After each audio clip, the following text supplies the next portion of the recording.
नमस्कार दोस्तों, मेरे पाम रीडिंग चैनल में आपका बहुत बहुत स्वागत है। आइए आज 26 वर्ष के पुरुष के पाम का एनालिसिस करेंगे, इनके सवालों का जवाब करेंगे। तो सर्वप्रथम इनके सवालों को सुनेंगे, फिर एक एक करके इनके सवालों का उत्तर करेंगे। उससे पहले अगर आप लोगों ने अभी तक हमारे चैनल को सब्सक्राइब नहीं किया है तो कृपया करके चैनल को सब्सक्राइब कर ले, बेल आइकन को प्रेस कर दे ताकि लेटेस्ट नोटिफिकेशन आपको मिल जाए। तो चलिए शुरू करते हैं। इनका क्वेश्चन इस प्रकार है। वर्तमान समय में यह जॉब कर रहे हैं, आगे के जीवन के बारे में जानना चाहते हैं।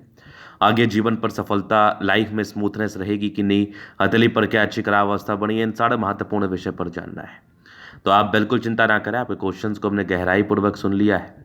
अब बताने का कोशिश करूंगा। जो भी आपके हाथ पर पॉजिटिविटी होगी, जो भी आपके हाथ पर नेगेटिविटी होगी, हर विषय पर महत्वपूर्ण तरीके से बात करते हुए आपको बताएंगे एवं समझाएंगे। अगर मैं पॉजिटिव चीज़ की बात कर लूँ तो ऐसे जातक का एक सोर्स ऑफ इनकम रहता है। ऐसे जातक के जीवन में एक क्षेत्र से धन आता ही आता है, ना की तो बात ही नहीं है। पहली बात तो ये हो गई। अगर मैं दूसरी तरफ बात कर लूँ तो और भी बहुत सी पॉजिटिविटी है जिस केस में जातक का जीवन अच्छे तरीके से बीतता है, उसको भी हम थोड़ा गहराई पूर्वक देख लेते हैं और समझ लेते हैं। तो आइए देखते हैं और समझते हैं चीज़ों को बहुत गहराई पूर्वक।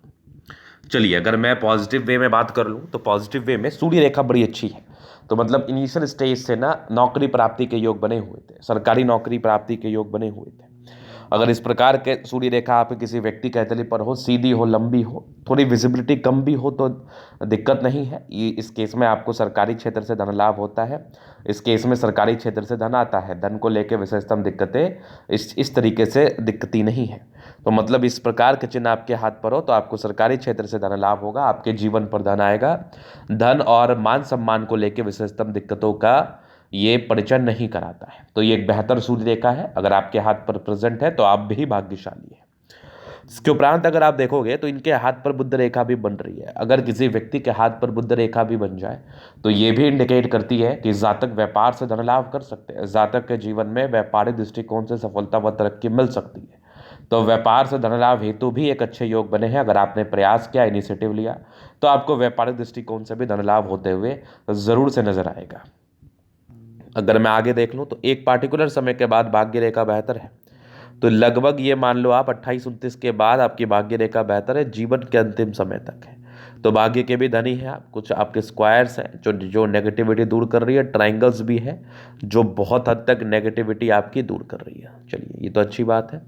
बाद बाकी अगर मैं आगे देख लूँ और क्या क्या पॉजिटिविटी है तो जीवन रेखा बड़ी स्मूथ है। अगर किसी जातक की जीवन रेखा इतनी स्मूथ हो तो इनके जीवन में खास करके प्रॉब्लम्स नहीं रहते, स्मूथ जीवन बीतता है। स्मूथली अपने जीवन को ऐसे व्यक्ति बिताते हैं। इसके बाद कंटिन्यू प्रगति की रेखा जीवन में प्रगति व तरक्की को बताती है। इस केस में जातक के जीवन में प्रगति व तरक्की डेफिनेटली होती है अगर आपके हाथ पर भी जीवन रेखा पर खास करके प्रगति की रेखा हो तो। इसके बाद अगर मैं पॉजिटिविटी और दिखाऊं तो लगभग लगभग प्लैनेट्स अच्छे कंडीशंस में है। तो ये भी एक प्रकार की राजयोग कार्य का हथेली है। इस केस में भी जातक का जीवन कंफर्टेबिलिटी के साथ बीतता है अगर आपके ग्रह अच्छे हो, अच्छी स्थिति में हो तो। चलिए, अब ये तो होगी पॉजिटिव बात। थोड़ा नेगेटिव वे पर भी हम विचार करते हैं क्योंकि नेगेटिव चीज़ को समझना और जानना भी बहुत जरूरी है, तभी आप उसको समझ के उसका रेमेडी भी कर पाएंगे। तो नेगेटिविटी में ना शुरुआती दौर से भाग्य रेखा नहीं थी। अगर किसी व्यक्ति के हाथ पर स्टार्टिंग फेज से भाग्य रेखा ना हो तो ये एक समस्याजनक बात होती है। इस केस में क्या होता है, स्ट्रगल्स करना पड़ता है, संघर्ष। क्योंकि भाग्य रेखा अपॉर्चुनिटी की रेखा मानी जाती है, धन की रेखा मानी जाती है और बहुत हद तक सम्मान की रेखा भी मानी जाती है। क्योंकि अगर आपके पास धन होगा तो मान सम्मान तो आपके जीवन में यूं ही आ जाएगा। तो अगर आपके हाथ पर इस कंडीशन में भाग्य रेखा प्रेजेंट ना हो तो आपके जीवन में एक संघर्ष बना रहता है और वो संघर्ष की वजह से आप थोड़े तनाव में रहते हैं। तो बस ये संघर्ष वाली स्थिति थी। इसके बाद तो मुझे कोई खास तकलीफ नज़र नहीं आ रहा, इसके बाद तो मुझे कोई खास परेशानी दिख नहीं रही है। अभी मैं और चीज़ों को दिखा देता हूँ जीवन रेखा, इसके विश्लेषण से आगे का लाइफ को अपन क्लियर कर देते हैं। तो अब थोड़ा और नेगेटिविटी में दिखाऊं आपको तो माइंड रेखा पर ना ये कंटिन्यू यवा करती है। इस केस में भी संघर्ष होता है। अगर किसी व्यक्ति के हाथ पर मस्तिष्क रेखा पर यवा आकृति हो तो यवा आकृति अगर मस्तिष्क रेखा पर मौजूद हो तो ये तनाव देने वाली रेखा होती है। इस केस में जातक के जीवन में तनाव आता है और तनाव का कारण तो कुछ भी बन सकता है जीवन पर। तो तनाव का कारण पारिवारिक बन सकता है, तनाव का कारण वैवाहिक बन सकता है, तनाव का कारण फाइनेंशियली दिक्कतों दिक्कत बन सकता है, तनाव का कारण तो कुछ भी जीवन पर बन सकता है। तो ये तनावग्रस्त चिन्ह है, ये तनाव जातक को देता है, परेशान जातक को करता है। तो विशेषतम तनाव ना हो इसके लिए आप इसका अभी से निराकरण करा ले तो आपके लिए ज़्यादा बेहतर रहेगा। चलिए अभी जीवन रेखा के विश्लेषण से आगे के लाइफ को हम क्लियर करते हैं। तो ये होगी माइंड रेखा, ये जीवन रेखा हाईली इंडिपेंडेंट है, कुछ ट्रायंगल्स हैं जो नेगेटिविटी दूर कर रही है। यहाँ पर अगर आप देखोगे तो एक प्रोग्रेस लाइन थी लगभग 18-19 के आसपास, यहीं पर से एक लगभग 21 में भी तरक्की थी, मतलब 19-20 वर्ष के बाद इंडिपेंडेंट आप हो गए। एक प्रोग्रेस लाइन थी 26-27 में, तो कुछ प्रगति की रेखा तो है, मतलब कुछ प्रोग्रेस आपके जीवन में होना है जिस आयु में अभी आप है वर्तमान समय में। अगर मैं आगे देख लूँ तो यहाँ पर से एक 28 वर्ष में भी तरक्की की रेखा, फिर एक 30-31 में भी है, 33 में है, फिर एक 35 में है, फिर लगभग यहाँ 31 में है, फिर 40 में है। उसके बाद भी जीवन रेखा बहुत स्मूथ है। अगर इस प्रकार से किसी व्यक्ति की जीवन रेखा स्मूथ होती है तो जीवन में तरक्की के साथ साथ स्मूथनेस भी रहता है, मतलब लाइफ कंफर्टेबिलिटी के साथ बीतती है। जीवन में जब जिस चीज़ की आवश्यकता हो कहीं ना कहीं से आ जाता है। यहाँ पर आप देखोगे तो जो दो मुखी जीवन रेखा है ये भी विशेषतम यात्राओं को बताती है। इस केस में भी जातक के जीवन में कुछ यात्राएं जरूर चलती है। अगर मैं आगे देख लूँ तो ये देख लीजिए आप, ये जो है ना इनकी मंगल रेखा, ये बड़ी शानदार रेखा है, बड़ी अद्वितीय रेखा है, आला दर्जे की रेखा है। लग्जरियस लाइफ के पूरे योग बने हैं वो तो रहेगा। फिर आगे आप देखोगे तो मनी मैनेजमेंट बड़ा प्रबल है, जब भी जीवन पर पैसे चाहिए आ ही जाते हैं। थोड़ा स्ट्रेस का लाइन था, इंसान थोड़ा सोचते जाता है और टेंशन ना लिया करें आप। बट शुक्र मंगल बढ़िया है तो वैसे अच्छी ही जिंदगी रहती है, कंफर्टेबल ही लाइफ रहती है, नो डाउट। अगर मैं आगे देखूँ तो बढ़िया थंब, स्ट्रांग इच्छा शक्ति है, यवा आकृति, जही भी सपोर्ट चाहिए मिल जाएगा। डिजायर्स के अच्छे लाइन है तो महत्वाकांक्षी है और बेहतरीन थंब है, तो व्यक्तित्व बहुत शानदार।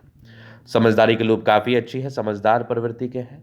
फिंगर पर खड़ी रेखा इंडिकेट कर रही है दिल के बड़े अच्छे व्यक्ति हैं, दिल में कोई किंतु परंतु वाली बात नहीं है। फिंगर के बीच में गैप है, थोड़े खर्चीले प्रवृत्ति के हैं। यहाँ पर टिंड करी अच्छी धार्मिक आस्था। सैटर्न फिंगर लंबी है तो मेहनती है। सूर्य फिंगर हिम्मत को बता रहा है, बुद्ध फिंगर छोटा है। डिसीजन मेकिंग में प्रॉब्लम्स है तो निर्णय को सोच समझ के लेने की आवश्यकता, नहीं तो ये आपके लिए तकलीफ दे माना जाएगा। अगर मैं आगे देख लूँ तो कुछ परोपकारी रेखा है, सबके लिए करना चाहते हैं। माइंड रेखा अच्छी है, दिमाग के तेज है, बट यहाँ पर जो ये इंडिकेशन है ना, ये यवा आकृति वाली, इसका उपाय तो आप यथाशीघ्र कर लें ताकि आपको इसके रिगार्डिंग कोई खास नेगेटिव इम्पैक्ट देखने को ना मिले, क्योंकि इसका उपाय करना बहुत जरूरी है। हृदय रेखा पर समान है भावुकता, ये भावुकता को बताती है, इस केस में भावुकता रहती है। विश्व आपका बैलेंस अच्छा है, दिल दिमाग के बहुत तंदुरुस्त है। यहाँ से दबाव है तो काफ़ी मेहनती। जीवन के अंतिम समय तक भाग्य रेखा है तो भाग्य का साथ और विकास मिलेगा। कुछ सरकारी क्षेत्र से धन लाभ की भी स्थिति बनी हुई है, मतलब सरकारी क्षेत्र से आपको धन लाभ होना है, वो हो भी रहा है, आगे भी होता रहेगा। ये सब जो रेखाएं होती है ना सरकारी क्षेत्र से धन लाभ को बताती है। बाकी अगर मैं आगे देख लूँ तो यहाँ पर से सूर्य रेखा बड़ी अच्छी है, ये भी सरकारी क्षेत्र से धन लाभ को बताती है। इस केस में भी जातक को गवर्नमेंट जॉब या फिर गवर्नमेंट कॉन्ट्रैक्टर किसी प्रकार से आपको सरकारी क्षेत्र से धन लाभ होगा। तो डिस्टर्ब शुक्र वाले थे, मूड स्विंग होता है इस केस में, तो नियंत्रण रखना है।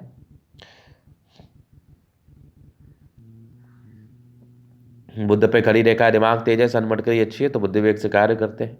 दोनों मंगल बढ़िया है, एनर्जेटिक है, पराक्रमी है, समर्पित है। जीवन पर आगे बढ़ने हैं तो ऐसे व्यक्ति हाईली हाईली एनर्जेटिक होते हैं, पराक्रमी होते हैं, समर्पित होते हैं। बुद्ध रेखा थोड़ी अच्छी नहीं है, तो बुद्ध रेखा अच्छी ना हो तो ऐसे व्यक्ति व्यापार में अपने भाग्य को नहीं आजमा सकते। वैसे आपके क्वेश्चंस व्यापार को लेके थे भी नहीं, तो खैर आपको व्यापार करना भी नहीं है। शुरुआती दौर से भाग्य रेखा का अभाव था, बाद बाकी आगे ये भाग्य रेखा ठीक चल रही है, बढ़िया है। चंद्रमा अच्छा है, जही भी जीवन पर धन की आवश्यकता हो कहीं से आ जाएगी, ये तो इनके भाग्य की बात है। तो ये था इनके थैले का पूर्णतः विश्लेषण। अगर आपको हमारा ये वीडियो पसंद है, लाइक कर दे, कमेंट कर, सब्सक्राइब कर। व्यक्तिगत रूप से मैं इस तरह का दिखा के सही जानकारी प्राप्त करना चाहते हैं, हमारा व्हाट्सएप डिस्क्रिप्शन में मिल जाएगा, लेके आप संपर्क कर सकते हैं। धन्यवाद।